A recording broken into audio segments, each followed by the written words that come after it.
श्रीवास्तव। राजस्थान महासंग्राम में बड़ी खबर आपको बताते चले कि बीजेपी में सीएम फेस को लेकर अब कवायद तेज हो चुकी है, क्योंकि बीजेपी की पूर्ण बहुमत से सरकार राजस्थान में बनने वाली है। लेकिन कौन होगा मुख्यमंत्री, कौन संभालेगा मुख्यमंत्री की गद्दी, इस पर एक बड़ा सवाल अब उठ रहा है, क्योंकि अब विधायक दल की बैठक का समय होना भी मुकर्रर हो गया है। आज शाम को हो सकती है कि विधायक दल की बैठक और उसके साथ ही बीजेपी के हाई लेवल मीटिंग के साथ ही यानी कि आला कमान अब जयपुर में पर्यवेक्षक भेजेंगे। पर्यवेक्षक का मतलब ऑब्जर्वर्स भेजेंगे और वही ऑब्जर्वर्स विधायकों की राय पर पार्लियामेंट्री अब नाम तय करेगा। स्पष्ट बहुमत के साथ सत्ता में बीजेपी लौटी है, तो जो पर्यवेक्षक जाएंगे वो विधायक दलों के साथ बैठक करेंगे, विधायक दलों को एकत्रित करेंगे, विधायक दलों को एक साथ लाएंगे और फिर विधायक दल बनाएंगे कि बताएंगे कि किसको बनाना है अगला मुख्यमंत्री, और फिर पार्लियामेंट्री बोर्ड विधायक दल के नतीजों पर फैसला लेगी।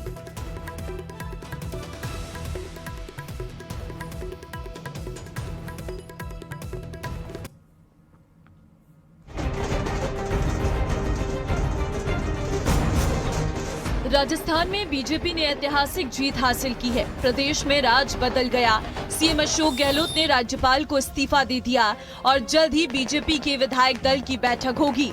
लेकिन सबसे बड़ा सवाल है कि विधायक दल का नेता कौन चुना जाएगा, प्रदेश के सिंहासन पर कौन विराजमान होगा और किसका राज तिलक होगा, क्योंकि बीजेपी ने प्रदेश का चुनाव बिना मुख्यमंत्री पद के चेहरे पर लड़ा था और बीजेपी इसे अपनी जीत का एक फैक्टर भी मान रही है और अब दिल्ली में इसको लेकर हलचल भी तेज हो गई है। एक तरफ दिल्ली बीजेपी कार्यालय पर जश्न का माहौल है, तो वहीं पीएम मोदी, अमित शाह, जेपी नड्डा इसको लेकर रणनीति बनाने में भी जुटे हैं। इन सब के बीच प्रदेश की राजनीति में कुछ नाम सबसे ज्यादा चर्चा में हैं। वो है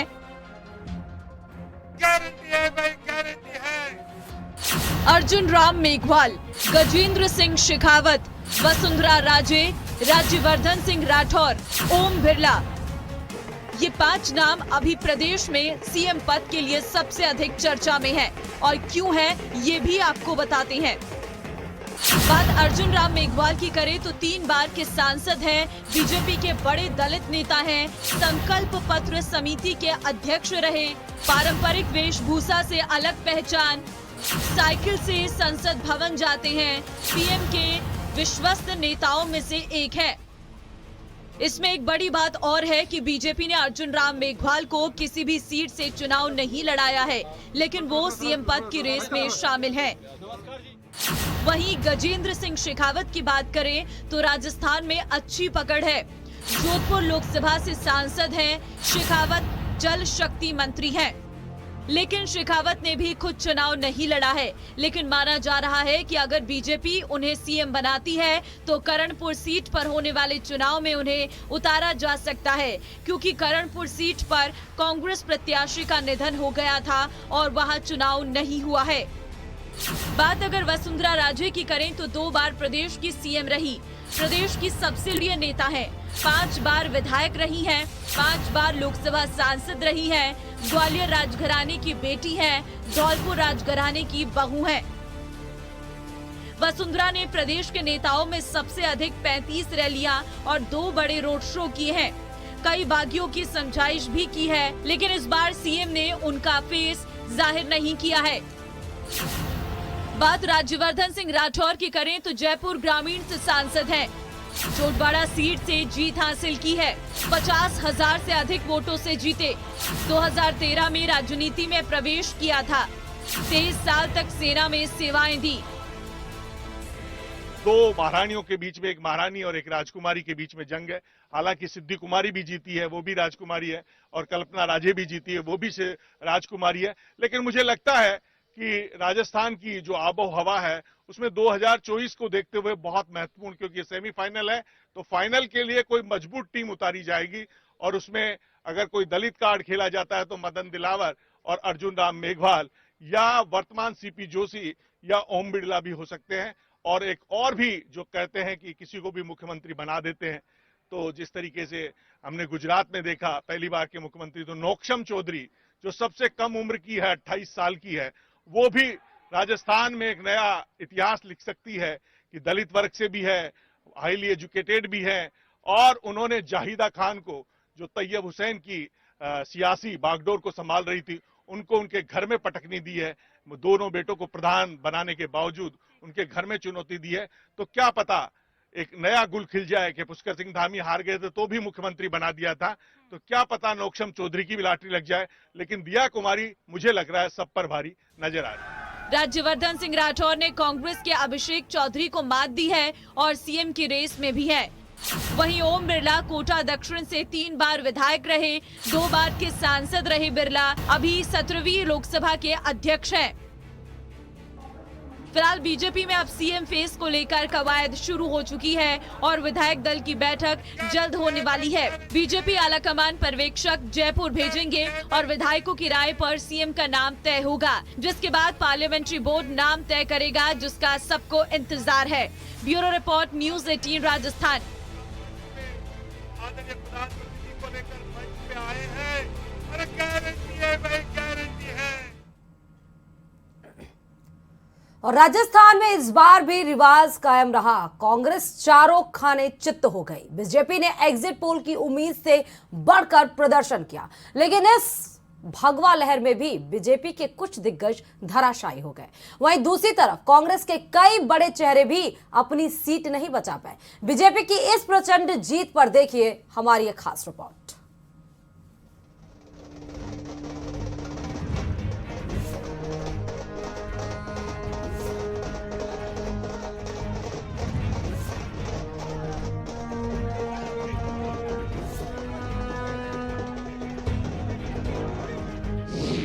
हर तरफ भगवा लहर।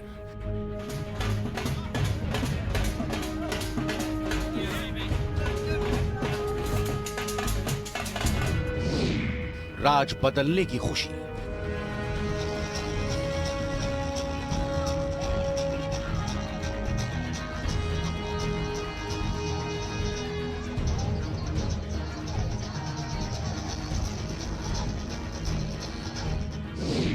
कांग्रेस में हर तरफ सन्नाटा।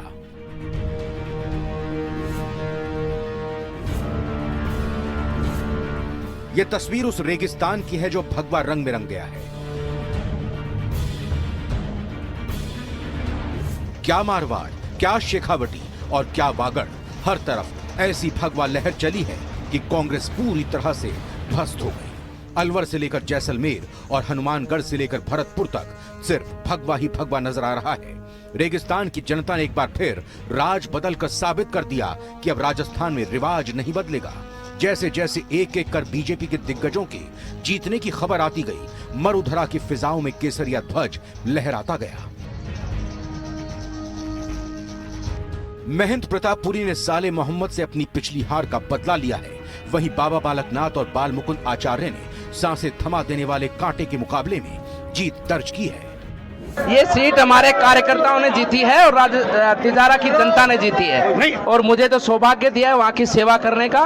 ये सब सीट हमारे जो इतने कार्यकर्ता दिख रहे हैं की मेहनत से और तिजारा की जनता ने जीती है। जीत उनको समर्पित है और हम उनकी सेवा में समर्पित हैं। संपूर्ण भाजपा परिवार देवतुल्य मतदाताओं ने जो आशीर्वाद लिया, उस आशीर्वाद को लेकर विकास का काम करेंगे, ये तय मानिए। इनकी जीत पर बीजेपी कार्यकर्ताओं ने जमकर जश्न मनाया। वहीं वसुंधरा राजे, अशोक गहलोत, सचिन पायलट, किरोड़ी लाल मीणा, राज्यवर्धन सिंह राठौर, हनुमान बेनीवाल समेत तमाम दिग्गजों ने भी जीत दर्ज की है। पहले दिन से आखिरी दिन तक सेम ऊर्जा से हम सब ने काम करा, क्योंकि एक आनंद, एक उत्सव के रूप में हमने इसे मनाया। हमारे साथ प्रधानमंत्री मोदी जी थे, उनका काम था। हम तो छाती ठोक के हजारों कांग्रेसियों के सामने खड़े हो सकते हैं, हम हजारों विपक्षियों के सामने खड़े हो सकते हैं, क्योंकि हमने काम करा है। हमारी पार्टी जो कहती है उसे करती है। सारी चोरी चकारी खत्म करना, नीचे तक साधन पहुंचाना, ये हमारी जिम्मेदारी से हम काम करते हैं। और यही जनता ने भी देखा, और इसी कारण से उनके हर मन में ये विश्वास है कि मोदी गारंटी ही है जो उनके परिवार के साथ खड़ी हुई है। जनता का मैं बहुत बहुत आभार व्यक्त करती हूँ कि उन्होंने मुझ पे विश्वास जताया है और इतनी बड़ी जिम्मेदारी दी है। और विद्याधर नगर की जो सारे हमारे कार्यकर्ता हैं, उनकी मेहनत से, उनकी ताकत से मैं जीती हूँ। और हमारे माननीय प्रधानमंत्री जी ने जिस तरह से पूरी तरह से एक कलेक्टिव लीडरशिप में और उनकी लीडरशिप के अंडर हम लोगों ने इस चुनाव को लड़ा और इतने अच्छे परिणाम आए। मुझे लगता है कि इन सभी चीजों के एक साथ सभी ने मिलकर जो ये काम किया है, जो ये मोदी मैजिक है, जो ये चला है, केंद्र सरकार की उपलब्धियां और राज्य सरकार की विफलतियां, उसकी वजह से हम लोग ये चुनाव जीते हैं और बहुत अच्छे नतीजे आए हैं, रिजल्ट्स आए हैं और हमारी सरकार बन रही है राजस्थान में। इस भगवा लहर में जहां कांग्रेस पूरी तरह से साफ हो गई, वहीं बीजेपी के कुछ दिग्गज नेताओं को हार भी मिली है, जिनकी हार ने भगवा खेमे की खुशी में हल्की सी निराशा डाल दी है। इनमें राजेंद्र राठौड़ को तारानगर से हार मिली है, वहीं सतीश पूनिया को आमेर से नजदीकी मुकाबले में शिकस्त खानी पड़ी। इसके अलावा सुभाष महरिया को भी लक्ष्मणगढ़ से हार मिली है। बीजेपी प्रवक्ता रामलाल शर्मा भी अपनी सीट बचा नहीं पाए। वहीं कुछ कांग्रेस के दिग्गज नेता भी धराशायी हो गए हैं, जिनमें सबसे बड़ा नाम सीपी जोशी का है, जो नाथद्वारा से मैदान में थे। वहीं ओसियां से दिव्या मदेरणा, सिविल लाइन से प्रताप सिंह खाचरियावास, बीडी कल्ला बीकानेर पश्चिम से चुनाव हार गए हैं। वहीं विश्वेंद्र सिंह, परसादी लाल मीणा, ममता भूपेश भी अपनी सीट नहीं बचा सके। गौरव वल्लभ को भी उदयपुर से हार मिली है। राजस्थान में कांग्रेस की हार की भविष्यवाणी पीएम मोदी ने एक चुनावी सभा के दौरान भी की थी, और जो बात पीएम मोदी ने कही वो बिल्कुल सही साबित हुई। पीएम मोदी की भविष्यवाणी भी आप सुनिए। पूरे राजस्थान के लोग लिख करके रखे, इस बार तो नहीं, अब राजस्थान में कभी भी अशोक गहलोत की सरकार नहीं बनेगी। इससे अलग दिया कुमारी की जीत ने तो सभी रिकॉर्ड तोड़ दिए। दिया कुमारी ने 71,000 से ज्यादा वोटों से जीतकर कांग्रेस के सीताराम अग्रवाल को धूल चटा दी। जयपुर शहर में जमकर बीजेपी की लहर चली। किशनपुर और आदर्श नगर की सीट को छोड़ दें तो जयपुर पूरी तरह से भगवा में हो गया। वहीं कांग्रेस ने अपनी हार स्वीकार करते हुए इसे एक सबक बताया है। गोविंद सिंह डोटासरा ने अपनी जीत के बाद लक्ष्मणगढ़ की जनता का आभार भी जताया। राजस्थान की जनता ने जो निर्णय दिया है लोकतंत्र के हक में, हम उसे सहर्ष स्वीकार करते हैं। देखिए, निश्चित रूप से सरकार ने बहुत अच्छे काम किए थे। जो जनता ने जनादेश दिया है उसका हम स्वीकार करते हैं और निश्चित रूप से 5 साल जनता के बीच में रहेंगे। विपक्ष में जनता ने बिठाया है, हम उसको सहर्ष स्वीकार करते हैं और विपक्ष की भूमिका पूरी तरह से निभाएंगे। परिणाम अच्छे ले सकती थी, लेकिन राहुल गांधी जी ने जिस तरह से कहा था 60% टिकट बदलने चाहिए, मंत्रियों के खिलाफ जनता है, विधायकों के खिलाफ जनता है, शायद मेरे हिसाब से टिकट नव युवकों को देते या परिवर्तन करते तो निश्चित तौर से हम जीतते। परिणाम जो हम देख रहे हैं उसका श्रेय जो है मैं निश्चित तौर से राजस्थान प्रदेश कांग्रेस कमेटी के अध्यक्ष जी को देना चाहूंगा। हालांकि कांग्रेस के कुछ मंत्री अपनी सीट बचाने में कामयाब भी रहे। इनमें शांति धारीवाल और ब्रजेंद्र ओला का नाम भी शामिल है। वहीं अलवर ग्रामीण से टीकाराम जूली ने बड़ी जीत दर्ज की है। प्रतिक्रिया यही है कि सेवा करते आए और सेवा करते रहेंगे।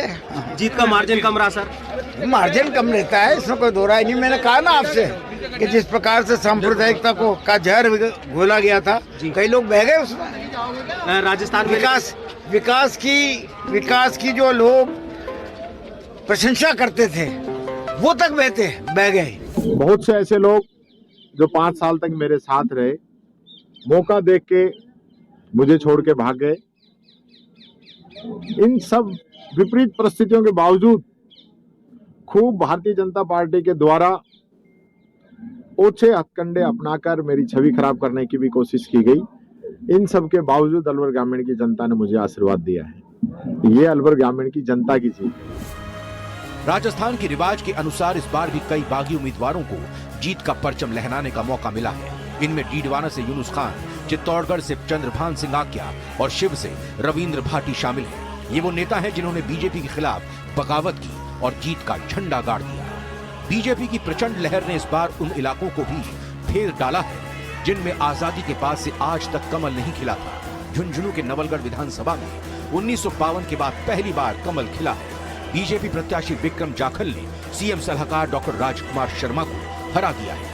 विक्रम जाखल ने इसे नवलगढ़ की जनता की जीत बताया है। नवलगढ़ अपने आप में वैसे भी निश्चित रूप से पहले से ही मुंड बनाकर बैठा था नवलगढ़ और नवलगढ़ की जनता कि अब की बार कमल खिलाकर ही रहेंगे, क्योंकि वो केंद्र की सरकार मोदी जी के विजन को, हिंदुत्व को, सबको देख करके नवलगढ़ की जनता ने पहले ही बन बना लिया था। नवलगढ़ का एक एक कार्यकर्ता संगठन का, भाजपा का और सर्वसम्माद लगा हुआ था कमल को खिलाने के लिए। बीजेपी की इस बम्पर जीत पर कार्यकर्ताओं ने भी जमकर जश्न मनाया है। कर्नाटक और हिमाचल में हार के बाद बीजेपी के लिए इस जीत की जरूरत थी। ऐसे में अब एक ही सवाल पूछा जा रहा है कि राजस्थान की कमान किसे मिलेगी? Bureau report, news 18 Rajasthan.